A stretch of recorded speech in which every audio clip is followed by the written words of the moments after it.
ప్రళయం నీవే, ప్రభవం నీవే, ప్రళయం నీవే, అల్ఫయు నీవే, ఓమెఘయు నీవే, విలయం నీవే, స్థిర నిలయం నీవే, గగనం భువనం సకలం నీవే, జగతిని నడిపే జ్యోతివి నీవే, సమరం అమరం సర్వము నీవే, అన్ని నామాలు ప్రణమిల్లే సర్వోన్నత నామం నీవే,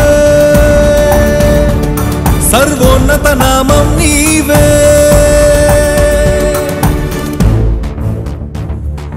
సర్వలోక న్యాయాధిపతి, సర్వలోక న్యాయాధిపతి, సర్వలోక న్యాయాధిపతి, సర్వలోక న్యాయాధిపతి, సర్వలోక న్యాయాధిపతి వాకిట నిలిచియున్నాడు. జనములందరికి ఫలమిచ్చుటకు తీర్పు తీర్చబోతున్నాడు. సర్వలోక న్యాయాధిపతి వాకిట నిలిచియున్నాడు. జనములందరికి ఫలమిచ్చుటకు తీర్పు తీర్చబోతున్నాడు. వేల దూతలతో బూరధ్వనులతో మేఘమండలము పైన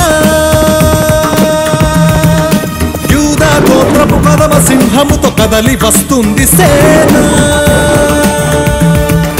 క్రీస్తు న్యాయపీఠం ఎదుట ప్రత్యక్షం కావాలందరూ, క్రీస్తు న్యాయపీఠం ఎదుట ప్రత్యక్షం కావాలందరూ.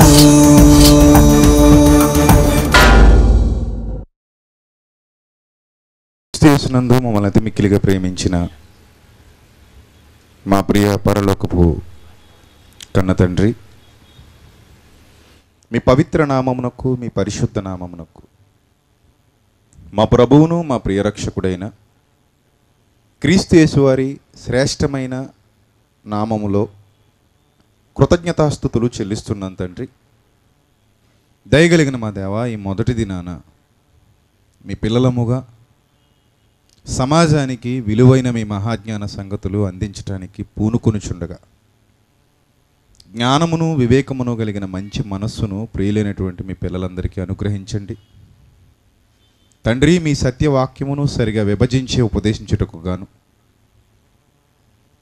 మీ సమయోచితమైన జ్ఞానమును, మరి ముఖ్యంగా మాయందు మీరుంచినటువంటి మీ ఆత్మ సహాయమును మీ దీనదాసుడనైన నాకు ప్రసాదించమని, మీ పిల్లలు కేవలం వినువారు మాత్రమే ఉండి తమను తాము మోసగించుకోకుండా విన్న మాటల ప్రకారంగా ప్రవర్తించగలిగే ధన్యత ప్రతి ఒక్కరికి ప్రసాదించమని క్రీస్తు యేసు వారి శ్రేష్టమైన నామములో ఈ ప్రార్థన మనవులు అడిగి వేడుకొనుచున్నాం మా కన్న తండ్రి, ఆమెన్. ప్రియమైన దేవుని మాట్లారా, ఈ మొదటి దినాన క్రీస్తు యొక్క మహావిజ్ఞాన సంగతులు వినడానికి విచ్చేసినటువంటి మీ అందరికీ మన ప్రభువును మన ప్రియరక్షకుడైన యేసుక్రీస్తు వారి శ్రేష్టమైన నామంలో నా హృదయపూర్వకమైనటువంటి ధన్యవాదాలు, వందనములు తెలియజేసుకుంటున్నాను. దేవుని నామానికి యుగయుగములు మహిమ కలుగునుగాక, ఆమెన్. ప్రియులరా, క్రైస్తవ్యం అజ్ఞానపు వర్గము అని ఈరోజు ప్రపంచం అనుకోవడానికి గల కారణం, క్రైస్తవ్యంలో అజ్ఞానులు ఉన్నారు. ఒక విషయాన్ని మీరు గమనించండి, క్రైస్తవ్యంలో అజ్ఞానులు ఉన్నారేమో కానీ క్రైస్తవ్యం అనేది అజ్ఞానంతో నిండుకొన్నది కాదు. క్రైస్తవ్యంలో అజ్ఞానులు ప్రవేశించారేమో కానీ క్రైస్తవ్యం అజ్ఞానానికి నిలయం కాదు. ఈరోజు మొదటి రోజు కాబట్టి మన జ్ఞానం గురించి మనం మాట్లాడుకోవడానికి అవకాశం లేదు. చివరి రోజు మన అజ్ఞానం గురించి చాలా విషయాలు మనం మాట్లాడుకోవచ్చు. ఈ మొదటి రోజు ఈ భూమి మీద ఉన్నటువంటి అన్ని దేశాల్లో ఈరోజు క్రైస్తవ్యం అనేది వ్యాపించి ఉంది అన్న సంగతి మీ అందరికీ విదితమే. క్రైస్తవ్యం లేని దేశం లేదు, క్రైస్తవుడు లేని ప్రాంతం లేదు. అన్ని దేశాల్లో అన్ని ప్రాంతాల్లో క్రైస్తవులు అనేవారు విస్తరించి ఉన్నారు. రోజు రోజుకి క్రైస్తవ్యం విస్తరించబడుతూ ఉంది. ఈ సభలు ఈరోజు తణుకులో జరుగుతున్నాయి. ఇలాంటి సభలు ప్రపంచవ్యాప్తంగా ఎన్ని ప్రాంతాల్లో ఎన్ని జరుగుతున్నాయో, ఎంతమంది సేవకులు ఇలాంటి సభలలో వాక్యాన్ని ప్రకటిస్తున్నారో, ఎంతమంది క్రైస్తవులు ఇదే టైంలో ఎన్ని దేశాల్లో వాక్యాలు వింటున్నారో ఇవన్నీ మనకు తెలుసు. అంటే ఒకే చోట ఒకే సభ జరగడం కాదు, కానీ అనేక ప్రాంతాల్లో అనేక సభలు నిరంతరాయంగా జరుగుతూనే ఉన్నాయి. సువార్త ప్రకటన అనేది నిరంతరాయంగా జరుగుతూనే ఉంది. ప్రియులారా, మరి ముఖ్యంగా మన భారతదేశం విషయానికి ఆలోచిస్తే, మన భారతదేశంలో కూడా అన్ని రాష్ట్రాలలో సువార్త ప్రకటన అనేది జరుగుతూనే ఉంది. అన్ని భాషలలో, ముఖ్యంగా మన భారతదేశంలో ఎక్కువగా మాట్లాడే భాష హిందీ. హిందీలో కూడా సువార్థికులు ఉన్నారు, సేవకులు ఉన్నారు. హిందీ బైబిల్స్ ఉన్నాయి, సువార్త ప్రకటింపబడుతుంది. Telugu, at the same time Tamil, Malayalam, Marathi, Kannada, ఇంకా చాలా భాషలు ఉన్నాయి. అన్ని భాషలలో మన భారతదేశంలో సువార్త ప్రకటన అనేది నేడు జరుగుతూ ఉంది. అయితే ఈ భారతదేశంలో ఒక ప్రతిపాదన అనేది వచ్చింది. అదేంటంటే, ఒకానొక టైంలో ఆ మధ్యకాలంలో మన కేంద్ర మంత్రి సుష్మా స్వరాజ్ గారు ఒక ప్రకటన చేశారు. అదేంటంటే, భారతదేశానికి ఒక జాతీయ గ్రంథం అంటూ ఉండాలి, కాబట్టి భారతదేశానికి భగవద్గీతను జాతీయ గ్రంథంగా చేసేస్తే బాగుంటుంది అని ఒక ప్రతిపాదన తీసుకొచ్చారు. అప్పుడు నా ప్రశ్న ఏంటంటే, మిగిలిన గ్రంథాలు జాతీయ గ్రంథాలు కావు, మన జాతీయ గ్రంథం వేరే ఉంది అనుకుంటున్నప్పుడు మరి మిగిలిన వారి ఓట్లు మీరు అడగకూడదు, మిగిలిన వారి ఓట్లు మీరు వేయించుకోకూడదు. ఇంటింటికి గుమ్మానికి వెళ్ళి మాకు ఓటు వేయండి అని అడిగే హక్కు వాళ్ళకి లేదు. కానీ గెలవక మునుపు, అంటే అధికారంలోనికి రాక మునుపు అందరి ఓట్లు కావాలనుకున్నప్పుడు అధికారంలోనికి వచ్చిన తర్వాత అందరి నిర్ణయాలు అవసరం లేదా? జాతి అనగానే భారత జాతి, జాతీయము అనగానే అది భారత జాతికి సంబంధించిన మాట. జాతీయము అనే పదం జాతి నుండి పుట్టుకొచ్చింది, రైట్? ఇప్పుడు భరత జాతి అనగానే అనేక మంది ప్రజలు ఉన్నారు ఇక్కడ. భిన్న మతాల వారు ఉన్నారు, భిన్న సంస్కృతుల వాళ్ళు ఉన్నారు, భిన్న ఆచారాలు భిన్న సంప్రదాయాలు కలిగిన వాళ్ళు ఉన్నారు. అలాగే రాజ్యాంగాన్ని అనుసరించి నడుచుకుంటున్న వాళ్ళు ఉన్నారు. మనమందరం కూడా రాజ్యాంగ వ్యతిరేకులం కాదు కదా, రాజ్యాంగబద్ధంగానే నడుచుకుంటున్నాం. మన రాజ్యాంగం మనకి ఏమి నేర్పించేసిందంటే, మీకు నచ్చిన మతాన్ని మీరు స్వీకరించవచ్చు అని ఎవరు నేర్పించారు? మీరు చెప్పండి, ఎవరు నేర్పించారు? రాజ్యాంగం. మనం పుట్టేసరికే, మన తరం గురించి మాట్లాడుతున్నాను, మనం పుట్టేసరికే ఏముంది? రాజ్యాంగం ఉంది. రాజ్యాంగ నిర్మాతలు ఉన్నారు. మన ముందటి తరాలలో వారు మనకంటే ముందు పుట్టి మనకు ఒక చక్కటి రాజ్యాంగాన్ని పొందుపరిచి వారి లోకాన్ని విడిచిపెట్టి వెళ్ళారు. భారతీయులుగా అన్ని రాష్ట్రాలలో హిందీ మాట్లాడే వాళ్ళైనా, తెలుగు మాట్లాడే వాళ్ళైనా, తమిళ్ మాట్లాడే వాళ్ళైనా, మలయాళీలైనా, ఎవరైనా సరే వాళ్ళందరూ కూడా ఈ రాజ్యాంగాన్ని గౌరవించి రాజ్యాంగానికి లోబడి రాజ్యాంగబద్ధంగా రాజ్యాంగం చెప్పినటువంటి మాటలను స్వీకరించి ఎవరు ఏ మతాన్నైనా స్వీకరించవచ్చు, ఎవరు ఏ దేవుణ్ణైనా ఆరాధించవచ్చు, ఎవరికి నచ్చిన సిద్ధాంతాన్ని వాళ్ళు కొనసాగించవచ్చు అనే భావనతో మన భారతదేశం ముందుకెళ్తుంది. అందులో భాగంగానే మనం నాయకులను ఎన్నుకుంటున్నాం, నాయకుల్ని గౌరవిస్తున్నాం, నాయకులకు లోబడుతున్నాం, వాళ్ళకు ఓట్లు వేస్తున్నాం, వాళ్ళు గెలిపిస్తున్నాం, రైట్? మరి అలాంటి టైంలో సుష్మా స్వరాజ్ గారు ఏకపక్షంగా ఒక గ్రంథాన్ని మాత్రమే జాతీయ గ్రంథంగా ప్రకటించాలి అని అంటే, మిగిలిన గ్రంథాలలో జ్ఞానము లేదు అని చెప్పకనే చెప్పినట్టు. ఒక గ్రంథం మాత్రమే జ్ఞానపు నిధి, మిగిలిన గ్రంథాలలో జ్ఞానం కరువైపోయింది, మిగిలిన గ్రంథాలు సమాజానికి ఉపయోగపడేవి కావు, వాటి వల్ల సమాజానికి ఎలాంటి ప్రయోజనం లేదు అనే భావన చెప్పకనే చెబుతున్నట్టుగా మనకు అర్థమవుతుంది. ఒకటి జాతీయమైనది అంటే మిగిలినవన్నీ ఎందుకు పనికిరానివి అనే భావన వారిలో ఉన్నట్టుగా మనకు కనబడుతుంది. కానీ ఓట్ల ఎలక్షన్కి ముందు అలాంటి ప్రకటనలు జారీ కావు. ఓట్ల ఎలక్షన్కి ముందు వాళ్ళ మేనిఫెస్టోలో ఎక్కడ కూడా మేము ఇలాంటిది చేద్దాం అనుకుంటున్నాం, ఇలాంటి ప్రతిపాదన తీసుకొద్దాం అనుకుంటున్నాం అని వాళ్ళు ఎక్కడ చెప్పలా. అయిపోయిన తర్వాత వాళ్ళు అంటే గద్దెనెక్కిన తర్వాత మాట్లాడుతున్నారు, ఎక్కక ముందేం మాట్లాడలా. అంటే ఇదంతా ఆలోచిస్తున్నప్పుడు ఏమర్థం అవుతుంది? నాయకుల దగ్గర నుంచి కార్యకర్తల వరకు, సామాన్యుల దగ్గర నుంచి అసామాన్యుల వరకు, పెద్దవాళ్ళ వరకు అందరూ కూడా, పర్టికులర్గా మిగిలిన పుస్తకాల గురించి నేను మాట్లాడలేదు కానీ బైబిల్ని మాత్రం చాలా చిన్నచూపు చూస్తున్నారు, క్రైస్తవ్యాన్ని కూడా చాలా చిన్నచూపు చూస్తున్నారు. ఎందుకు ఇంత చిన్నచూపు చూస్తున్నారంటే క్రైస్తవ్యంలో అజ్ఞానం ఉంది. ఇది మన భారతదేశానికి అవసరం లేనిది. ఎవడో బ్రిటిష్ వాడు తీసుకొచ్చి మనకు అంటగట్టిపోయాడు దీన్ని. మనకు పూర్వం ఇది మనకు సంబంధం లేని మతం ఇది. తెల్లోడిని వెళ్ళగొట్టాం కానీ తెల్లోడు అంటించి నీ మతాన్ని వెళ్ళగొట్టలేకపోయాం అని ఎందరో మత ఛాందసవాదులు ఈరోజు మాట్లాడుతుంటే సరిగా అర్థం కాని వాళ్ళు దానికి వంతపాడుతున్నారు.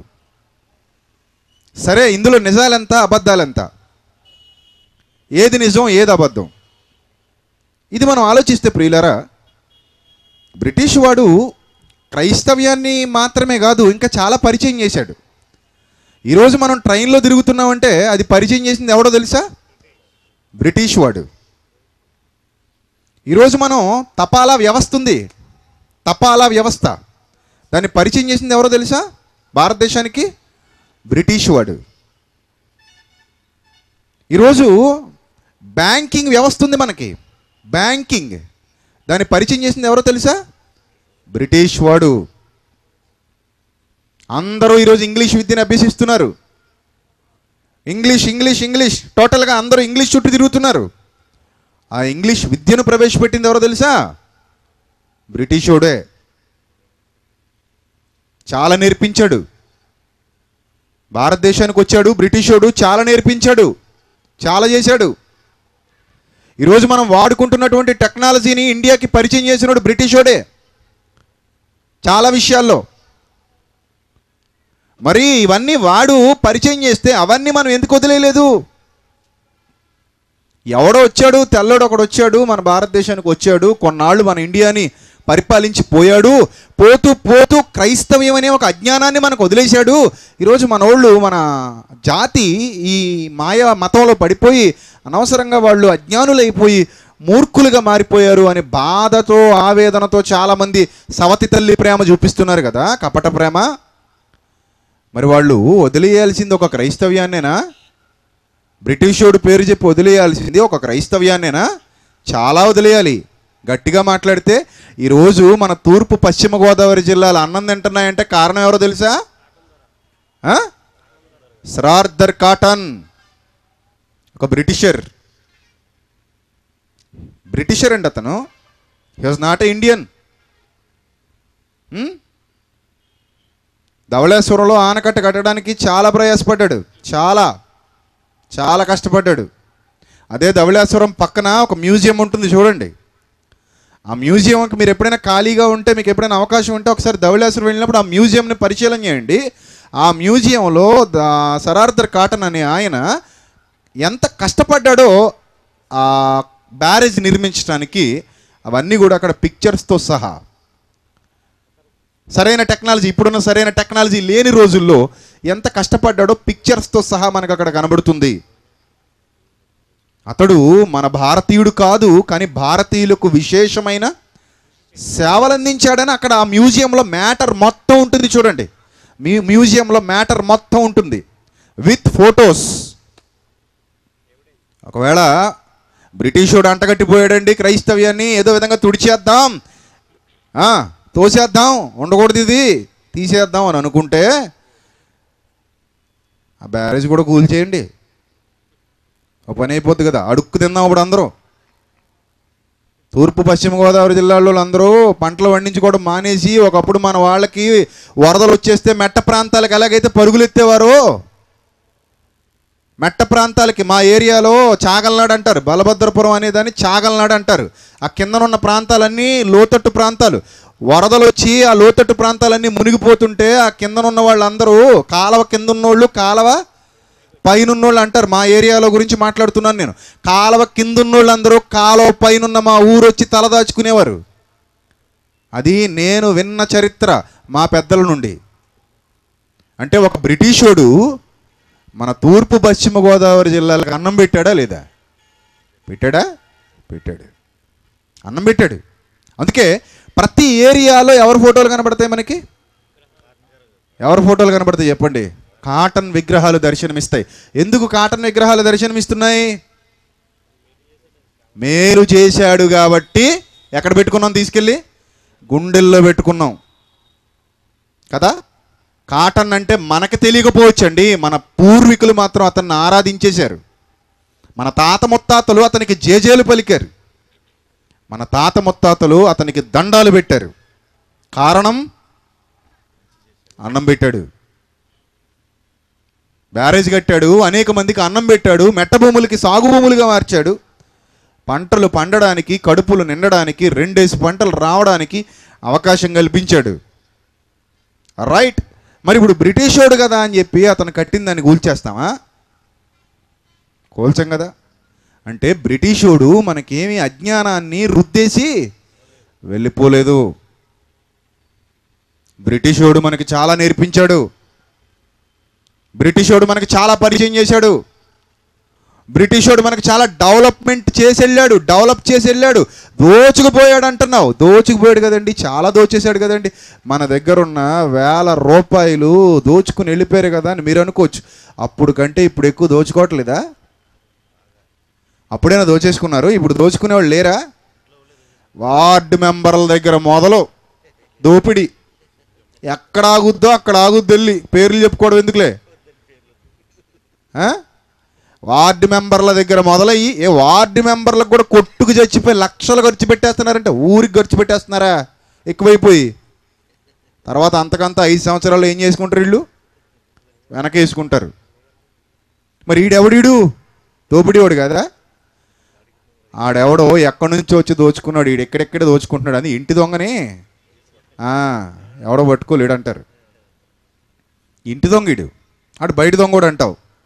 బయట దొంగోడు వచ్చాడు దోచుకుపోయాడు అంటున్నావు. ఇంటి దొంగోడు మాత్రం రోజు దోచుకుంటానే ఉన్నాడు. ఈయన ఎక్కడికి పంపలేవు, వాణ్ణి కాబట్టి పంపేసావు పోరాటాలు చేసి.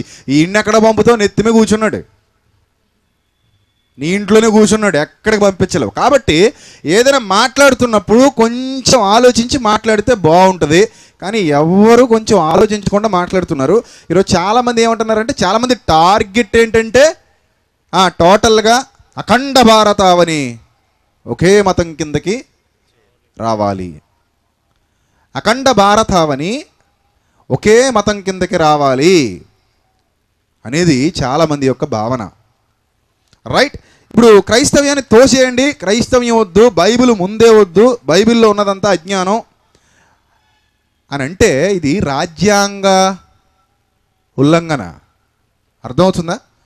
రాజ్యాంగ ఉల్లంఘన అంటే మన పెద్దలు మనకి ఏ రాజ్యాంగాన్ని అయితే రాసిచ్చారో ఆ రాజ్యాంగాన్ని మనం గౌరవించకుండా, ఆ రాజ్యాంగం కింద బతుకుతూనే ఆ రాజ్యాంగాన్ని గౌరవించకుండా రాజ్యాంగ ఉల్లంఘన చేస్తున్న వాళ్ళు ఈరోజు సమాజంలో చాలామంది కనబడుతున్నారు. సోషల్ నెట్వర్కింగ్ సైట్స్ వచ్చిన తర్వాత ఎవరికి అదుపు అడ్డు లేదు, పగ్గాలు లేవు. చాలామంది విస్తృతంగా రెచ్చిపోతున్నారు. ఎవరికి తోచింది వాళ్ళు మాట్లాడేస్తున్నారు, ఎవరికి నచ్చింది వాళ్ళు చెప్పేస్తున్నారు, ఎవరి మీద పడితే వాళ్ళ మీద బురద చల్లేస్తున్నారు. బాగుంది ప్రశాంతంగా వాళ్ళ జీవితం.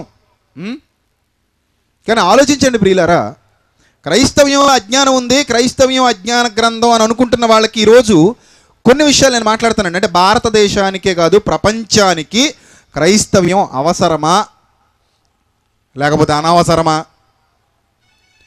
ఒకవేళ బైబిల్ ప్రపంచానికి అజ్ఞానాన్ని నూరిపోసింది అయితే కనుక అది మనకే అవసరం లేదు, ఎవరికే అవసరం లేదు.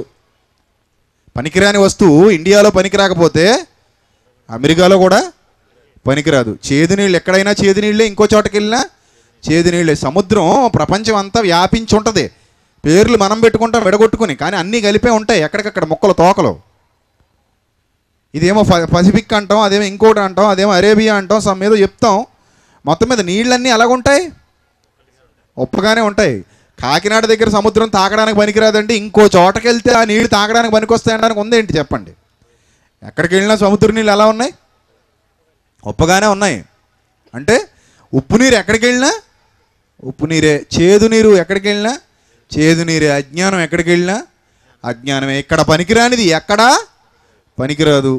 ఒకవేళ పనికొచ్చింది అంటే అది పాత సామాన్లు కొనేవాడికి పనికొస్తుందేమో తప్ప కొత్తగా వాడుకుందాం అనుకునేవాడికి ఎందుకు పనికిరాదు. ఇప్పుడు క్రైస్తవ్యం ఒకవేళ అజ్ఞానంతో కూడుకున్నది అని అంటే కనుక ఇక్కడ మాత్రమే ఏంటి, ప్రపంచ దేశాల్లో ఎక్కడ చూసినా క్రైస్తవ్యం అజ్ఞానంగానే ఉండాలి, అజ్ఞానాన్ని మాత్రమే అందరికీ అందించాలి. కానీ బైబిల్ చరిత్ర మనం చూడగలిగితే ఈరోజు కొన్ని విషయాలు మీతో మాట్లాడతాను. రేపు ఎల్లుండి అవతల ఎల్లుండి చాలా లోతుకి వెళ్ళిపోదాం.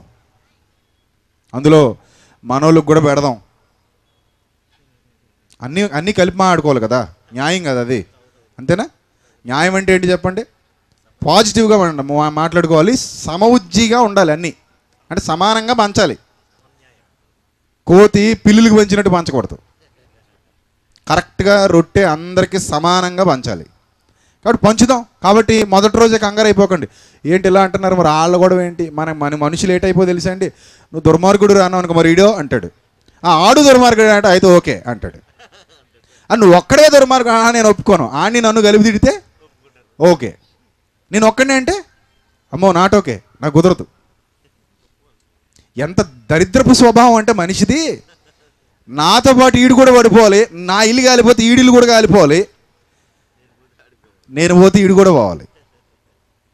అసలు నేను పోయినా పర్లేదు, ఆడు బాగున్నాడు కదా అనుకునే స్వభావం మనిషిలో ఉంటే దేశాలు ఎప్పుడో బాగుపడేవండి, ముందుకు వెళ్ళిపోయేవి దేశాలు, ఎంత వెనక్కిపోయేవి కావు కదా. రైట్, ఇప్పుడు మనం జాగ్రత్తగా ఆలోచిస్తే ప్రియులారా, అజ్ఞానం అనేది అసలు క్రైస్తవ్యంలో ఉందా లేదా? ఏ దేశాన్నైనా క్రైస్తవ్యం బైబిల్ పాడు చేసిందా? బైబిల్లోని భావజాలం, బైబిల్లో వ్రాయబడిన క్రీస్తు మాటలలోని సందర్భాలు ఏ దేశాన్నైనా పాడు చేశాయా? ఎవరినైనా మూర్ఖులుగా, పశుప్రాయులుగా, అంధకారంలో పడిపోయేవారిగా చేశాయా? ఇక్కడ ఇంకో పాయింట్ చెప్పాలి మీకు. మనకి బ్యారేజ్ కట్టినటువంటి ఆ కాటన్ మహాశయుడు అని మనం పిలుచుకునే అతడు కూడా ఒక క్రైస్తవుడు. అర్థమవుతుందా? కాటన్ ఒక క్రైస్తవుడు. అదే బ్యారేజ్ దగ్గర ఉన్న కాటన్ మ్యూజియంలో రాయబడిన సందర్భాలు మీరు చూస్తే అక్కడ ఉండేది ఏంటో తెలుసా? కాటన్ దొర మీద చాలా ఫోర్స్ వచ్చింది పైనుంచి. నువ్వు ఈ ఇండియన్స్కి, అది ఇక్కడున్న ఈ జిల్లాల్లో వాళ్ళకి మేలు చేయడానికి డ్యాము గీము అంటూ ఇక్కడే జీవితం గడిపేస్తే ఎలా అయ్యా, నువ్వు వచ్చే వెనక్కి నీకు చాలా పని ఉంది, నీ మెదడు ఇక్కడ వాడేకు, ఇంకా వాడాల్సింది నీ మెదడుకి చాలా ఉంది, నీలాంటి గ్రేట్ ఇంజనీర్ ఇక్కడ ఉండిపోకూడదు అని అంటే, పని మొదలెట్టిన తర్వాత ఇంక నేను వెనక్కి రాలేనండి, ఎందుకంటే నేను ఒక నిజ క్రైస్తవుడిని స్టేట్మెంట్ ఇచ్చాడు. అర్థమవుతుందా? పని మొదలెట్టాడు కాబట్టి వెనక్కి వెళ్ళలేదండి, పని పూర్తి చేసి వెళ్ళాడు. అతడు కూడా క్రైస్తవుడే, మనసులో పెట్టుకోండి. రైట్, ఇప్పుడు దేశాలు ఏమైనా క్రైస్తవ్యం పాడు చేసిందా, లేకపోతే ఎక్కడైనా ఇలాంటి పాడు పనులు చేశారా? బైబిల్లో వ్రాయబడిన సందర్భాలు చూస్తే ఎవడైనా మనుషులు నాశనం అయిపోతున్నారా? బైబిల్ బోధిస్తుంటే ఎక్కడైనా మనుషుల్లో క్రూరత్వం పెరిగిపోయి మనుషుల్ని చంపేస్తున్నారా? లేకపోతే ఏమైనా ఉగ్రవాదులుగా మారిపోతున్నారా? ఏమైపోతున్నారు బైబిల్ బోధిస్తుంటే అని ఆలోచించాలి. కానీ ఇలాగ ఆలోచించకుండా నేను పట్టుకున్న కుందేలకు మూడే గాళ్ళు, నేను ఇది అనుకున్నాను కాబట్టి ఇదే జరగాలి, ఇక్కడ ఇది అనుకుంటున్నాను కాబట్టి ఇదే ఉండాలి, ఇంకోటి ఏది ఉండడానికి వీల్లేదు. ఈ భావాలు మనుషుల్లోకి రావడం అనేది చాలా ప్రమాదకరం. అది వచ్చింది కాబట్టి ఈరోజు చాలామంది క్రైస్తవ్యం మీద బడి ఏడుస్తున్నారు, క్రీస్తుకు బడి ఏడుస్తున్నారు, క్రీస్తుని కించపరచడానికి ట్రై చేస్తున్నారు. ఏమండి, ఒక ఫోటో మీకు ఇప్పుడు తెరల మీద చూపిస్తాను చూడండి. యేసుక్రీస్తు మా దేవుడికి దండం పెడుతున్నాడు అన్నట్టు ఒకటి డిజైన్ చేసుకుని నీట్గా ఫేస్బుక్లో అప్లోడ్ చేసుకుని ఐఎమ్ ద లైట్ అన్నాడు, గాడ్ ఈజ్ లైట్ అన్నాడు, దేవుడు వెలుగై ఉన్నాడు అని ఉంది కదండి. దేవుడు వెలుగై ఉన్నాడు కదా, ఆ వెలుగు ఎవరో కాదు, ఇదిగో ఈయన అని యేసుప్రభు ఎవరినో చూపిస్తున్నట్టుగా చూపించాడండి. ఇదే మనం చేసామనుకోండి, ఇదే పని మనం చేసామనుకోండి, మామూలుగా ఉంటుందా? చాలా గొడవలు పెట్టారు, క్రైస్తవుడు ఇలా చేసాడని చాలా కేసులు పెట్టారు. ఇది రాజ్యాంగ ఉల్లంఘన కాదా? రాజ్యాంగ ఉల్లంఘనే. ఏమంటే అంటే ఏదో విధంగా వాళ్ళలో ఉన్న అక్కసు వెళ్ళగొక్కుతూ క్రీస్తు మీద, బైబిల్ మీద బురద జల్లాలని వాళ్ళు చేస్తున్నటువంటి భయంకరమైన ప్రయత్నాల్లో ఒక భాగం. ఏమండి? రైట్. ఇప్పుడు మీకు ఒక చరిత్ర చెప్తానండి. బైబిల్ అనగా క్రైస్తవ్యం ప్రారంభమైన తర్వాత ఈ క్రైస్తవ్యానికి హెడ్ లార్డ్ జీసస్ క్రైస్ట్, అందరికీ తెలుసు. ఆయన కొంతమందిని ఏర్పరచుకుని వాళ్ళని సమాజంలోనికి పంపించాడు. మీరు వెళ్ళండి, సమాజంలోనికి వెళ్ళండి. ఎందుకు వెళ్ళాలి ప్రభువా? ఎందుకు వెళ్ళాలి? మీరు సర్వలోకానికి వెళ్ళండి. ఎందుకు? మీరు లోకమునకు వెలుగై ఉన్నారు. మీరు లోకమునకు వెలుగై ఉన్నారు. వెలుగంటే ఏంటి ప్రభువా? మేము ఎందుకు వెళ్ళాలి అసలు లోకంలోనికి? ఇప్పుడు అందరిలాగా మేము కూడా నీకు భక్తి చేసుకుంటూ ఒక చోట కూర్చుని ఇలా చప్పట్లు కొట్టుకుంటూ జీవితం గడిపేయచ్చు కదా. దేశాలు దాటి ఎందుకు వెళ్ళమంటున్నావు? సర్వలోకం అంటావేంటి? భూదిగంతముల వరకు అంటావేంటి? భూమధ్య రేఖకు మధ్యలో, అంటే భూగోళానికి మధ్యలో, ప్రపంచ పటానికి మధ్యలో యెరూషలేము అనే ప్రాంతంలో ప్రారంభమైందండి ఈ పని. అక్కడి నుంచే ప్రారంభించారు పని. మీరు వెళ్ళండి అని 12 మందికి మొదట పని అప్పగించాడు ప్రభు. ఇప్పుడు వాళ్ళందరూ ఎందుకు వెళ్ళాలి? ఎక్కడికి వెళ్ళాలి? వెళ్ళి ఏం చేయాలి? యెరూషలేము పరిసర ప్రాంతాల్లోనే కాకుండా మిగిలిన అన్యజనుల ప్రాంతాలకు కూడా వెళ్ళిపోమని పౌలు అనే మరొక ఆయన్ని ఎంచుకోవడం కూడా మనందరికీ తెలుసు. వీళ్ళందరూ ఎక్కడికి పోవాలి? వీళ్ళందరూ వెళ్ళి ఏం చేయాలి? అజ్ఞానాన్ని అందరి మీద రుద్దేయాలా, లేక జనాల్లో ఉన్న అజ్ఞానాన్ని తీసేయాలా? గమనించాలి మీరు. ప్రభువు పంపిస్తున్నాడు, మీరు వెళ్ళండి ఆయన, మీరు ఇక్కడే యెరూషలేములో కాదు, మీరు భూదిగంతముల వరకు నాకు సాక్షులై ఉందరు. మీరు వెళ్ళండి, మీరు అనేక ప్రాంతాలకు వెళ్ళండి. వెళ్ళి అజ్ఞానాన్ని తీసేయాలా లేకపోతే అజ్ఞానాన్ని నింపేయాలా సమాజంలో అనేది మనం జాగ్రత్తగా ఆలోచిస్తే కొన్ని పాయింట్స్ చూద్దాం. పేతురు గారు రాసినటువంటి మొదటి పత్రిక, మొదటి అధ్యాయము 16వ వచనం చూద్దాం. పేతురు గారు రాసినటువంటి మొదటి పత్రిక, మొదటి అధ్యాయము 16వ వచనం. కాగా మీరు విధేయులకు పిల్లలై మీ పూర్వపు అజ్ఞాన దశలో అన్నాడు. చూడండి, మీ పూర్వపు అజ్ఞాన దశలో అంటే పేతురు గారు ప్రభు మాటకు లోబడి 1వ అధ్యాయము 2వ వచనంలో కొన్ని ప్రాంతాల పేర్లుగా కనబడుతున్నాయి చూడండి మనకి. గలతీయా, కప్పదొకియా, పైన పొంతుంది గలతీయా, కప్పదొకియా, ఆసియా, బితూనియా అను దేశాలయందు, అంటే ఈ దేశాల్లో ఉన్న వాళ్ళకి రాస్తున్నాడు అనమాట. ఆ దేశాల్లో యెరూషలేములో ఉన్న వాళ్ళకి కాదు, ఈయన యెరూషలేములోనే నేర్చుకున్నాడు, యెరూషలేము నుంచే స్టార్ట్ అయ్యాడు. ఎక్కడెక్కడికి వెళ్ళిపోతున్నాడట? ఆసియా, బితూనియా, గలతీయా, కప్పదొకియా, ఇవన్నీ మీకు వెనకాల మ్యాప్లో కనబడతాయి చూడండి. మీకు వెనకాల మ్యాప్ కనబడుతుంది చూడండి. అపోస్తలుడైన పౌలు ప్రయాణం చేసిన ప్రదేశాలు అని కనబడుతుంది చూడండి. అపోస్తలుడైన పౌలు ప్రయాణం చేసిన ప్రదేశాలని బైబిల్ వెనక్కి తిప్పండి, చివరి మ్యాప్ ఉంది చూడండి. ఆ మ్యాప్లోనే చూడండి పెద్ద పెద్ద అక్షరాలు అపోస్తలుడైన పౌలు ప్రయాణం చేసిన ప్రదేశాలన్న బాక్స్ కిందనే పొందుతుంది. ఆ పక్కనే లెఫ్ట్ సైడు బితూనియా ఉంది. ఆ రెండింటికి సెంటర్లో కిందకు వస్తే గలతీయా ఉంది. ఆ పక్కకి వెళ్ళిపోతే ఆసియా ఉంది.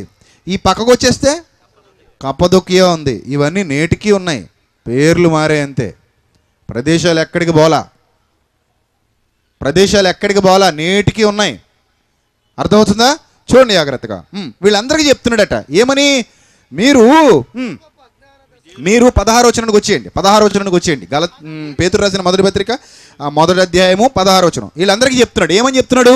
కాగా మీరు విధేయులకు పిల్లలై మీ పూర్వపు అజ్ఞాన దశలో మీకుండిన ఆశలను అనుసరించి ప్రవర్తింపక. పూర్వం ఏ దశలో ఉన్నారట వీళ్ళు? పూర్వం ఏ దశలో ఉన్నారట?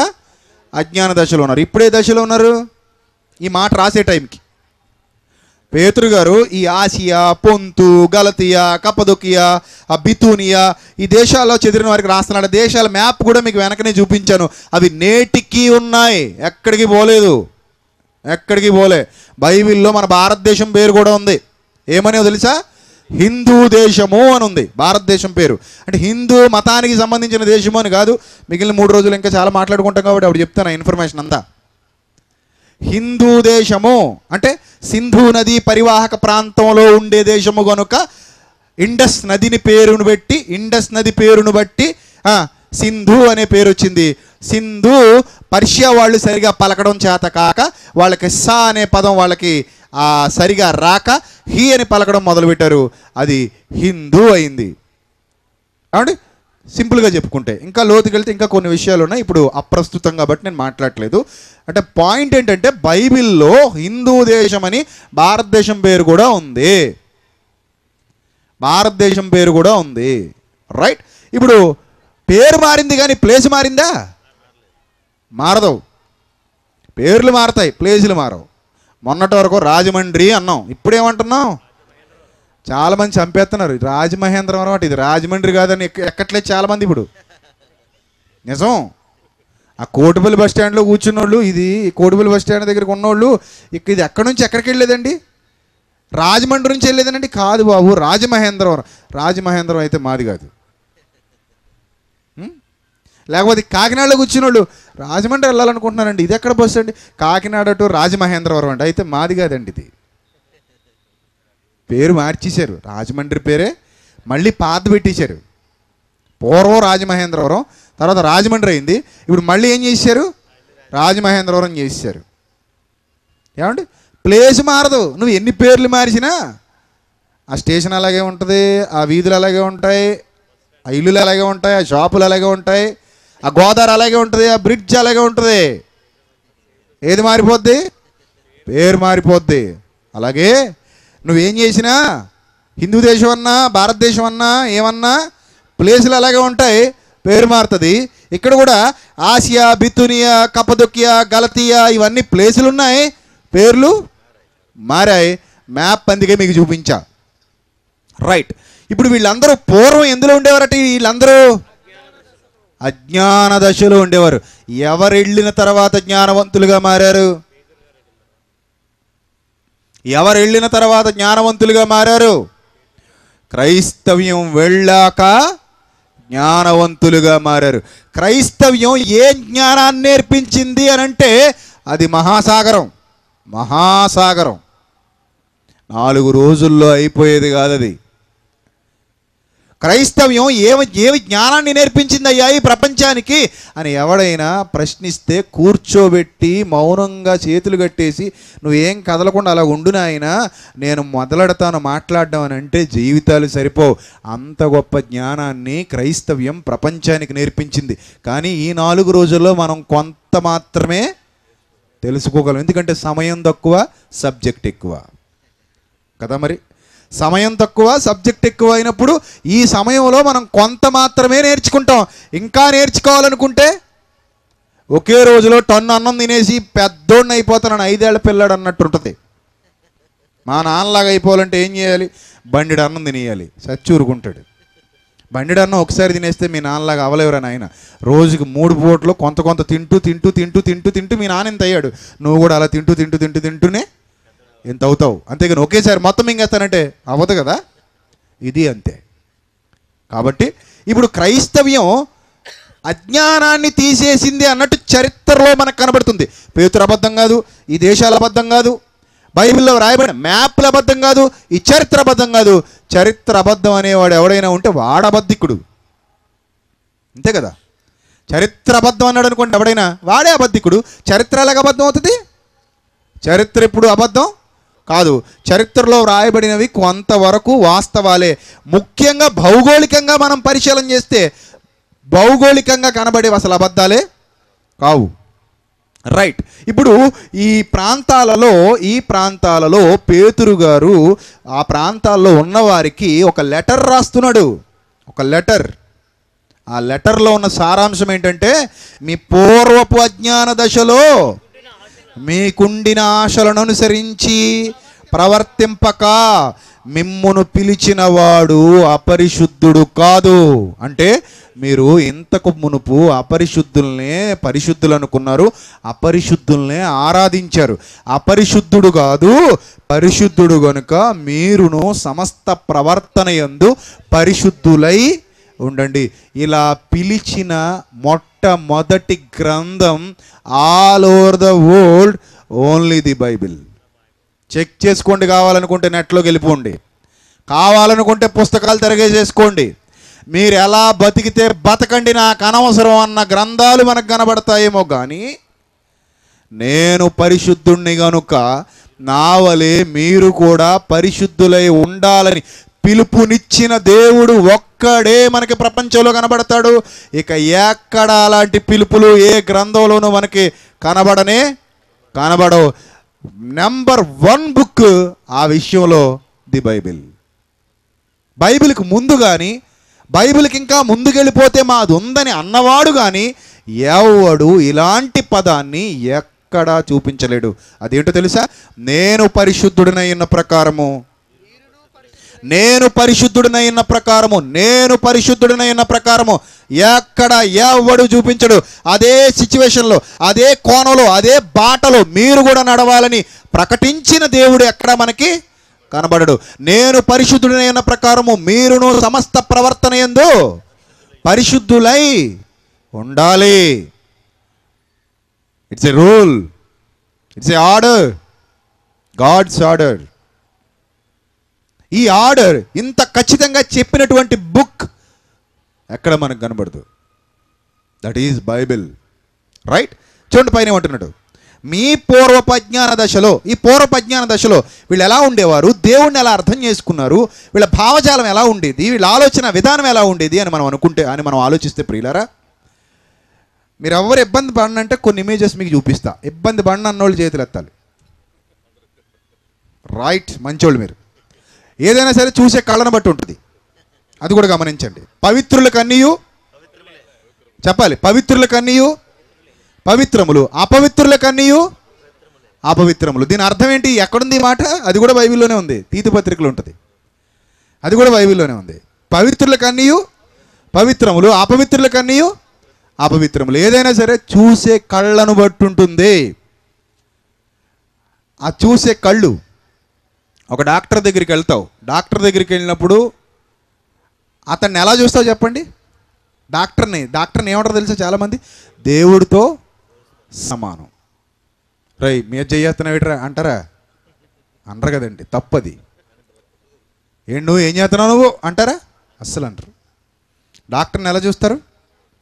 దేవుడు లాంటోడండి అంటారు చాలామంది. అలాగే అంటారు, అంటే వాళ్ళ ఒపీనియన్ అది. అదే నేను మీకు చెప్తున్నాను. అలాగే డాక్టర్ దేవుడు అని కాదు సుమా, వాళ్ళ ఒపీనియన్ నేను మీకు చెప్తున్నాను. రైట్. అంటే ఇప్పుడు దీన్ని నేను ఏం చెప్తున్నానంటే, ఏదైనా సరే చూసే కళ్ళను బట్టి ఉంటుంది. దాని ముందు బైబిల్లో కొన్ని వచనాలు మీకు చూపించాలి, అది కూడా చూద్దాం. పేతురు గారి లాగే ప్రభు ఏర్పరచుకున్న మరొక ఆయన పౌలు గారు. ఆయన కూడా సేమ్ ఒక విషయం చెప్తున్నాడు. చూద్దాం. ఎఫెసీయులకు రాసిన పత్రిక 4వ అధ్యాయము. దయచేసి మీ అందరూ బైబిల్ ఓపెన్ చేయాలి.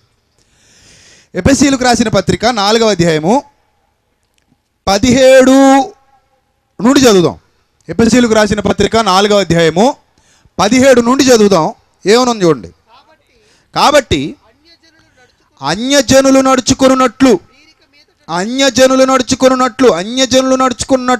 అంటే ఎవరు? అన్యజనులు అంటే ఎవరు చెప్పండి? ఈ ఎఫెసీయులు కూడా ఒకప్పుడు ఎవరో తెలుసా? అన్యజనులే. ఇది అన్యజనులు అంటే ఎవరింతకీ?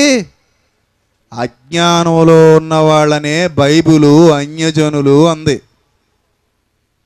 అర్థమవుతుందా? టిక్ పెట్టేసుకోండి మీరు. అజ్ఞానంలో ఎవడైతే ఉన్నాడో వానినే బైబిల్ ఏమంది?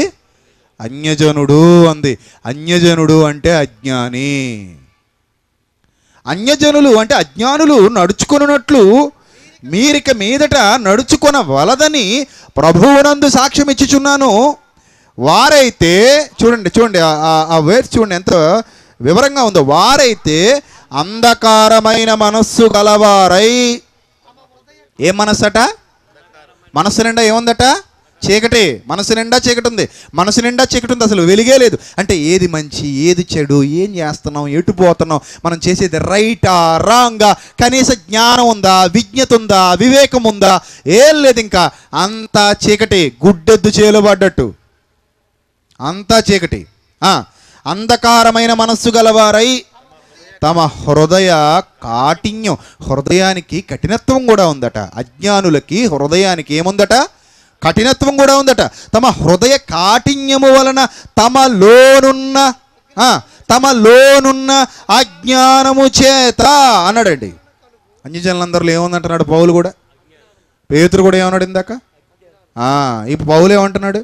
అజ్ఞానం. ఏ భక్తుడైనా అదే అంటాడు. ఎందుకంటే వాళ్ళు వెళ్ళేది అజ్ఞానాన్ని తీసేయడానికి, జ్ఞానాన్ని నింపడానికి. అజ్ఞానాన్ని తీసేయడానికి, జ్ఞానాన్ని నింపడానికి వెళుతున్నారు. కాబట్టి ఏమంటున్నాడు తెలుసా? తమలోనున్న అజ్ఞానము చేత, తమలో అన్యజనులలో అజ్ఞానం ఉంది. అన్యజనులలో అజ్ఞానం ఉంది. ఒకప్పుడు మీరు కూడా మీ పూర్వపు అజ్ఞాన దశలో, అంటే ఒకప్పుడు మీలో కూడా ఏముండేది? అజ్ఞానం ఉండేది. అన్యజనులలో అజ్ఞానం ఉంది అంటున్నాడు. చూడండి, తమలోనున్న అజ్ఞానము చేత దేవుని వలన కలుగు జీవములో నుండి వేరుపరచబడిన వారై తమ మనస్సునకు కలిగిన వ్యర్థత అనుసరించి నడుచుకొనుచున్నారు. వారు సిగ్గులేని వారై ఉండి, 19వ వచనం ఏమంటున్నాడు? వారు సిగ్గులేదు, వాళ్ళకి సిగ్గు లేదు. చూపిస్తాను ఇప్పుడు కొన్ని మీకు. అందుకే మీకు ముందుగా ఇవన్నీ ప్రిపరేషన్ అనమాట. కాకపోతే మీరు నేను చెప్పిన మాట మర్చిపోకూడదు. ఏంటది చెప్పాలి. ఇందాక గుర్తు చేశాను కదా, చెప్పండి. పవిత్రులకు, అది చూసే కళ్ళను బట్టి ఉంటుంది. పవిత్రులకు అన్నీయు పవిత్రములు, అపవిత్రులకు అన్నీయు అపవిత్రములు. అలాగని నేనేం వల్గర్గా ఉన్నవేం చూపెట్టను మీకు, మీరేం ఎక్కువ ఊహించేసుకోకండి. అలాంటివి ఉండవు ఇక్కడ, బాగానే ఉంటాయి. కాకపోతే వాళ్ళ క్యారెక్టర్ మీకు తెలియాలి. వారు సిగ్గులేని వారై ఉండి, 19వ వచనం, వారు సిగ్గులేని వాళ్ళై ఉండి. సిగ్గులేని వాళ్ళు అంటే సిగ్గులేని వాళ్ళని ఎవరిని అంటామండి మనం? ఆగిపోండి కాసేపు అక్కడ. వీడికి బొత్తిగా సిగ్గు లేదండి అంటాం. ఎవరిని అంటాం? మీకు అసలు సిగ్గే లేదండి, సిగ్గు లేదండి వీళ్ళకి, సిగ్గు లేని వాళ్ళు ఎవరిని అంటాం చెప్పండి? అదో టైపులో ఉండాలి ఇంకా వాళ్ళు, అంతే కదా. అంటే వాళ్ళ హృదయం నిండా ఏముండాలి? ఇంకా అజ్ఞానం ఉండాలి, అంధకారం ఉండాలి. అలాంటి వాళ్ళనే వారు సిగ్గులేని వారై ఉండి. తర్వాత నానా విధమైన అపవిత్రత. ఇంకా అపవిత్రతకు ఒక విధం అంటూ లేదట. అందుకే మనం కూడా అప్పుడప్పుడు మనకు తెలియకుండా ఒక మాట అంటుంటారు పెద్దోళ్ళు. మనం మాట్లాడలేము. పెద్దోళ్ళు ఏమన్నా, వీడు విధం చెడిపోయిన వాళ్ళు అండి అంటారు. విన్నారు ఎప్పుడైనా? వీడు బొత్తిగా ఏం చెడిపోయాడు? విధం చెడిపోయాడండి అంటారు. అంటే అదే అక్కడ ఏ విధమైన అపవిత్రత? నానా విధమైన అపవిత్రతను అత్యాశతో జరిగించుటకు తమ్మును తామే కాముకత్వమునకు అప్పగించుకునిరి. అయితే అంటున్నాడు, అయితే మీరు యేసును గూర్చి విని ఆ దరిద్రలో నుండి బయటకు వచ్చేసారు. దాని అర్థం అదే. మీరు యేసును గూర్చి విని ఆయన యందలి సత్యము ఉన్నది ఉన్నట్టుగానే ఆయన యందు ఉపదేశింపబడిన వారైన ఎడల మీరు అలాగు క్రీస్తును నేర్చుకున్నవారు కావున మునుపటి ప్రవర్తన విషయంలోనైతే మోసకరమైన దురాశల వలన చెడిపోవు మీ ప్రాచీన అంటే పాత రోత స్వభావమును వదిలేసి మీ చిత్తవృత్తి యందు నూతన పరచబడిన వారై నీతియు యథార్థమైన భక్తియు గలవారై దేవుని పోలికగా సృష్టింపబడిన నవీన స్వభావమును ధరించుకొనవలెను. అంటే అజ్ఞానంలో నుండి ఎక్కడికి రావాలి? జ్ఞానంలోనికి రావాలి. కానీ వాళ్ళు ఎక్కడున్నారు? అజ్ఞానంలో ఉన్నారు. సిగ్గులేని వాళ్ళు అత్యాశతో జరిగించుటకు, అపవిత్రమైన నానా విధమైన అపవిత్ర అత్యాశతో జరిగించుటకు తమ్మును తామే కాముకత్వానికి అప్పగించుకున్నారు. ఒక విషయం మీకు అర్థం కావాలి.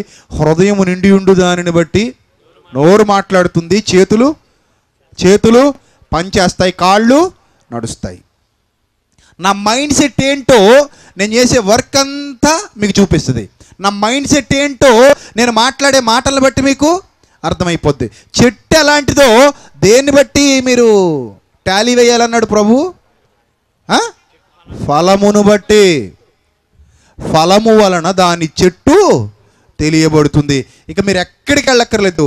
ఇది మానసిక శాస్త్రం. ఒక మనిషి మాట్లాడుతుంటే కాసేపు వినండి, గంట వినండి, అర్థమైపోద్ది మీకు. ఈ మనిషి ఎలాంటి వాడు, ఈ మనిషి ఏ విధమైన ఆలోచనలు కలిగిన వాడు ఈజీగా పసిగట్టేయచ్చు ఆ మనిషి మాటల్ని బట్టి. ఎవరైనా సరే ఒక మనిషి మాట్లాడుతున్నాడు అంటే హృదయంలో అవే ఆలోచనలు నిండుకుపోయాయి కాబట్టి అతని హృదయంలో నుండి అలాంటి మాటలు బయటకు వస్తున్నాయి. ఒకని హృదయంలో నుంచి వచ్చే మాటల్ని బట్టి వాడు ఎలాంటి వాడో ఈజీగా అంచనా వేయచ్చు. కానీ మనుషులు అలా లెక్కలు కట్టరు. మనుషులు అలా లెక్కలు కట్టరు, ఈ విధానంలో వెళ్ళరు. నా గురించి ఇతను చెప్తే మీరు టాలీ వేసుకుంటారు. ఇతను అతని గురించి ఏం చెప్పాడు, దాన్ని బట్టి అవతల వాడిని నేను ఏం చేస్తాను అర్థం. నా చెట్టు నా ఫలాల గురించి ఇతని పళ్ళు సాక్ష్యం ఇవ్వడం ఏంటి అసలు? అంతే కదా. నా పళ్ళ గురించి నా చెట్టునిచ్చిన నా పళ్ళే సాక్ష్యం ఇవ్వాలి ఈ చెట్టు గురించి. అలాగే ఒక మనిషి అజ్ఞానంతో నిండుకున్నాడు అనుకోండి, వాడు చేసే పనులు అజ్ఞానంగానే ఉంటాయి, వాడు చూపించే విధానము అజ్ఞానంగానే ఉంటుంది, వాడు నడుచుకునే తీర్థులన్నీ ఎలా ఉంటాయి, అజ్ఞానంగానే ఉంటాయి. ఒక మనిషి జ్ఞానవంతుడు అనుకోండి, వాడు చేసే పనులు జ్ఞానయుక్తంగా ఉంటాయి, వాడు చేసే పనులు ఆదర్శప్రాయంగా ఉంటాయి, వాడి నడవడిక మార్గదర్శకత్వాన్ని నిర్దేశించేదిగా ఉంటుంది. ఈ ఒక్కటే మనం గమనించాల్సింది. అయితే ఇక్కడ అన్యజనులు అంటున్నాడు, అజ్ఞానంలో ఉన్నారు, వాళ్ళు అజ్ఞానంలో ఉన్నారు, అజ్ఞానంతో ఆలోచిస్తున్నారు, వాళ్ళలో జ్ఞానమే లేదు అని కన్ఫర్మ్ చేశాడు పౌలు. ఇప్పుడు ఓల్డ్ హిస్టరీ మనకు తెలియదు. ఓల్డ్ హిస్టరీ అంటే పూర్వపు చరిత్రలోనికి వెళితే పూర్వకాలంలో దేవుడు అంటే ఏంటో, దేవుడు ఎలా ఉంటాడో, దేవుని యొక్క ఉనికి ఏంటో, దేవుని యొక్క లక్షణాలు ఏంటో ఈ ప్రపంచానికి తెలీదు, అస్సలు తెలియదండి. అందుకే వాళ్ళు ఏ బుద్ధి పుడితే ఆ బుద్ధి ప్రకారంగా ముందుకెళ్ళిపోయారు తప్ప, ఎవడికి ఏ బుద్ధి పుడితే ఆ బుద్ధి ప్రకారంగా ముందుకెళ్ళిపోయాడు తప్ప, నేను చేసేది రైటా రాంగా, ఇది కరెక్టా కాదా ఎవ్వరూ ఆలోచించుకోలేదండి. ఇది అజ్ఞానపు దశ, అజ్ఞానపు కాలం. ఒక్కసారి మీరు ఆ మాట కూడా బైబిల్లో చూడగలిగితే అపోస్తలుల కార్యాలు ఒక చరిత్ర, ఇది ఒక చరిత్ర. ఏ చరిత్ర తెలుసా? ఏ దేశపు చరిత్ర తెలుసా? గ్రీసు దేశపు చరిత్ర. గ్రీస్లో ఉన్న గ్రీస్ రాజధాని ఏంటో తెలుసా? ఏథెన్స్. ఒలింపిక్ క్రీడలు ఎక్కడ ప్రారంభమయ్యాయి తెలుసా? ఏథెన్స్. ఎప్పటికీ ఒలింపిక్ క్రీడలు జరుగుతున్నాయి, మీ అందరికీ తెలుసు కదా. ఆ ఒలింపిక్ క్రీడలు ప్రారంభమైనదే ఏథెన్స్లో. That is the history of Athens. అక్కడున్న వాళ్ళు చాలామంది జ్ఞానవంతులు. అందులో ఎపికురీలనే ఒక తెగ, స్తోయికులనే ఒక తెగ, రకరకాల తెగల వాళ్ళు ఉండేవారు. అక్కడ ఉన్న వాళ్ళు ఇంకా ప్రపంచమంతా ఏమనేదో తెలుసా? గ్రీసు దేశం అంటే జ్ఞానానికి నిలయం అనేది. గ్రీసు దేశస్థులు అంటే వాళ్ళు మార్గదర్శులు. వాళ్ళు ఏది చెబుతారో అదే నిజం, వాళ్ళు ఏది చెబుతారో అదే సత్యం అనుకుంటున్నది ఒకప్పుడు ప్రపంచం. అంత గొప్పగా గ్రీసు ప్రపంచంలో ఒక జ్ఞానానికి నిలయమైన పట్టణంగా కనబడుతున్న రోజుల్లో ఆ ఏథెన్స్ పట్టణానికి పౌలు వెళ్ళాడు. ఇది చరిత్ర. ఏథెన్స్ పట్టణం ఏదైతే ఈరోజు మనకి గ్రీసులో కనబడుతుందో ఆ ఏథెన్స్ పట్టణానికి పౌలు వెళ్ళాడు. క్రీస్తు శకం అంటే మొదటి శతాబ్దంలో సుమారుగా 60 ఆ ప్రాంతంలో, 60-65 ఆ ప్రాంతంలో ఏథెన్స్ పట్టణంలో అపోస్తలుడైన పౌలు అడుగుపెట్టాడు. అప్పుడు ఏం జరిగిందో చూద్దాం. అపోస్తలుల కార్యాలు 17వ అధ్యాయము 16వ వచనం జాగ్రత్తగా చూడాలి. అపోస్తలుల కార్యాలు 17వ అధ్యాయము 16వ వచనం జాగ్రత్తగా చూడాలి. పౌలు ఏథెన్సులో వారి కొరకంటే తిమోతి శీల అనే ఇద్దరు శిష్యుల కోసం, తిమోతి శీల అనే ఇద్దరు శిష్యుల కోసం కనిపెట్టుకుని ఉన్నాడు. అంటే వెయిట్ చేస్తున్నాడు. వాళ్ళు వస్తే వెళ్ళిపోతారు అక్కడి నుంచి. వాళ్ళు వస్తే వాళ్ళిద్దరిని తీసుకుని వెళ్ళిపోతాడు అక్కడి నుంచి. వాళ్ళిద్దరి కోసం ఆ పౌలు, శీల, తిమోతి అనే ఇద్దరి కోసం పౌలు ఏథెన్స్ అనే పట్టణంలో వెయిట్ చేస్తున్నాడు. వెయిట్ చేస్తుంటే ఆ పట్టణము విగ్రహములతో నిండి ఉండుట చూచినందున, చాలామంది రోజు క్రైస్తవం మీద బురచల్లడానికి గల కారణం ఏంటంటే బైబిల్లో విగ్రహారాధన తప్పనే మాటలు కనబడుతుంటాయి. విగ్రహాల గురించి తప్పుగా రాసిన మాటలు కూడా బైబిల్లో ఉన్నాయి. విగ్రహాలు వద్దు, విగ్రహాలు ఆ దేవుళ్ళు కాదు, అందులో జీవం లేదు, ఇలాంటి మాటలన్నీ బైబిల్లో ఉంటాయి. కాబట్టి బైబిలు మన భారతదేశానికి ఏమాత్రం సెట్ అయ్యే బుక్ కాదు అంటున్నారండి. తప్పు. ప్రపంచ పటంలో భారతదేశం చిన్నది. ఇంకా చాలా పెద్ద పెద్ద దేశాలు ఉన్నాయి. ఇంకా చాలా దేశాలు, చాలా చరిత్రలు ఉన్నాయి కదా. అక్కడ పరిస్థితి ఏంటని ఒక్కసారి ఆలోచించి బైబిల్ చూడు. కానీ హిందూ దేశంలో ఉన్న విగ్రహాలని ఎక్కడైనా బైబిల్ ఉందేంటి? లేదు కదా. ఇప్పుడు మనం చదువుకుంటున్న ఈ విగ్రహాల సందర్భం ఎక్కడదట? ఎక్కడైతే ఒలింపిక్ గేమ్స్ జరుగుతున్నాయో ఆ ఏథెన్సు చరిత్ర. అందుకే బైబిల్ చదివేటప్పుడు ఈ బుక్లో ఏ దేశం గురించి రాయబడింది, ఏ దేశపు చరిత్ర రాయబడింది అని ఆలోచిస్తే అన్ని దేశాల్లోనూ ఉప్పు నీరే నేను చెప్పాను కదా. కాబట్టి ఎక్కడో ఉప్పు నీరు గురించి మాట్లాడిందని మాకు ఉప్పు నీరు ఉంది, పప్పు ఉప్పు చేప ఉందంటే కుదరదు. అక్కడ ఉండొచ్చు కదా. రైట్. ఇప్పుడు ఇక్కడ మాట్లాడుతున్న సందర్భాలు ఎక్కడివి? ఏథెన్స్ పట్టణంలో జరిగినవి. ఆ ఏథెన్స్ పట్టణం అంతా దేంతో నిండిపోయిందట? విగ్రహాలతో నిండిపోయింది. విగ్రహాలతో నిండిపోతే ఇతనికి ఏమైందో చూడండి. అతని ఆత్మ పరితాపము పట్టలేకపోయేను. ఆత్మకి పరితాపం వచ్చిందట. పరితాపం అంటే భయంకరమైన వేదన. ఎందుకు వేదన వచ్చింది? ఆ విగ్రహాలు ఎవరవో తెలుసా? ఎందుకు వేదన వచ్చిందో తెలుసా? ఆ విగ్రహాలు ఎవరవో తెలుసా? సాక్షాత్తు దేవుడివి విగ్రహాలు పౌలు గారికి కనబడ్డాయి.